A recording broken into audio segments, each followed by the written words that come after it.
All right, so I want to take a stroll down memory lane. Think about what you learned in elementary school. Now, you're probably thinking basic multiplication or cursive handwriting or even the different states of matter. Or, if you went to a primary school like our fellow classmate Jack, you learned not only how to juggle, but also how to unicycle. Friends, today I'm going to be telling you a little bit about our fellow classmate Jack Niehaus, more specifically, his interesting academic career, his adventures, and his business venture. Let's fast forward from elementary school to high school. You know, we all had those days where we were running late, but luckily our school was either a walk or a car ride away. Unfortunately, that wasn't the case for Jack. Growing up on Bay Bridge Island off the coast of Washington State, he had to take the 7 a.m. ferry every morning to take his business, math, and yoga classes at Seattle Central College. When he wasn't attending his college-level yoga class, he attended high school on the island where things got interesting at times. For example, Jack told me the story of a security guard in a desperate attempt to save his job, called the cops and made up a story of a man on campus with an assault rifle, causing the school to go on lockdown. Long story short, he got fired. When spring break rolls around, and Jack and his family would travel to Mexico, a tradition they do almost every year. There, he spends his time surfing and cliff diving. Though he admits he's not an expert surfer, he absolutely loves cliff diving. In fact, he and his family go to a restaurant there called Chico's Paradise, where you can walk to the back of the eatery, take in the beautiful scenery, and jump off a cliff into beautiful crystal clear water. If you're an adrenaline junkie like Jack, and now have the sudden urge to jump off high platforms, have no fear, because he's currently trying to get a group together to go cliff jumping at Lake Nacimiento. So you should definitely talk to him if you're interested. Unicycling and thrill seeking aside, my last topic I would like to talk about that I found interesting is his business savvy nature. This past summer, while back home on the island, Jack became an entrepreneur. Jack invested in a limo golf cart and picked up tourists from the ferry dock and gave tour guides. He would also make an average of $30 an hour alone off tips. He also placed taxi toppers on top of the golf cart and allowed businesses to pay to advertise, coming to an end total of $2,400 on advertising alone. If you're ever in need of help in starting a business, Jack is definitely the man to talk to. In conclusion, this speech assignment taught me that there is more to meets the eye in every one of us sitting here. From juggling to college-level yoga classes to finding fun and jumping off 100-foot cliffs, I hope you enjoyed learning a little bit about our fellow classmate Jack just as much as I had fun interviewing him.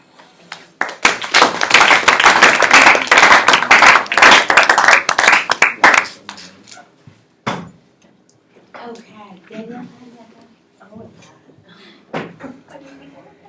I'm like really nervous right now and I don't know why. I feel kind of jittery, which I didn't have coffee or anything, but I've kind of been up for a long time, so maybe that's why. I don't know. I haven't been getting a lot of sleep. But, yeah, when I would practice it, I didn't stutter as much as I did, which I'm kind of upset about, but, Okay. yeah. Jack, how did it go? Pretty cool. Yeah, Okay. just kind of talked, said a lot about me that's just better than I always thought, so it's nice to hear, I guess. Okay. All right. Teammates, if you could. Delivery. You didn't the stuttering didn't really take it away. I think you were just talking a little fast, and it was a little faster than you were prepared for.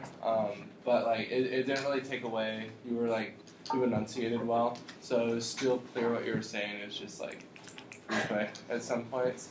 But you definitely made an effort to slow down during certain parts and speed up during certain parts. So that was effective, I think. All right, content. I thought you had some great content. You laid it out nicely just to see. And there was one specific time in your transition between your intro to the main where you said friends, where you really just that's where you really sucked me into it. I forgot what the actual line was. We said friends with the audience and then looked at Jack's life. And I thought that was a very great transition to really capture the audience attention. So for structure, I liked how it was almost chronological of kind of his life and what he was doing. And I could definitely, the transitions I think were really smooth, and you could see when you were switched, but it was well done. So I liked how you set it up, and it was your thesis was very clear. I think that was well done. Danielle. Something that stood out to me quite effectively was the way you wove your transitions into your speech. You did a nice job of reviewing what you were saying and then moving on to what you were going to talk about next, which is a great example of what we need to be doing, because as speeches get longer, sometimes they're a little harder to pick out. So I thought you did a nice job of demonstrating how they can be done well. So nicely done there. I thought structurally it was easy to identify what your main points were. I thought you had a nice review statement. I thought your introduction and your hook, I think, was a nice way to captivate it. And you kind of, you talked about friends, you talked about relationships, you talked about getting to know people and sort of what you can uncover. And so those themes kind of came through as you were relaying information about Jack. And so to that end, I thought you did a nice job of displaying, using that language as well as describing what he does and his activities. So I thought that was nicely done. A little fast at times, and I think some speed's effective because you kind of got excited about sharing it. Some of it kind of was a little distracting. So just slow it down just a little. Yeah, when I would stutter, I started speeding up, which would cause me to stutter even more, and it's just like a vicious cycle. And I would try and slow down, but it was too late. Just kind of So that happens. I would say just be attentive to the weight shifting back and forth. I noticed you stood away from the podium, which is fine. But then you kind of step forward to look at your notes, and then you kind of step back, and then you kind of step forward. So you kind of had a little bit of a pendulum going on. Yeah. So, so just be aware. Be aware for next time. All right. Okay. Thank you. Thank you.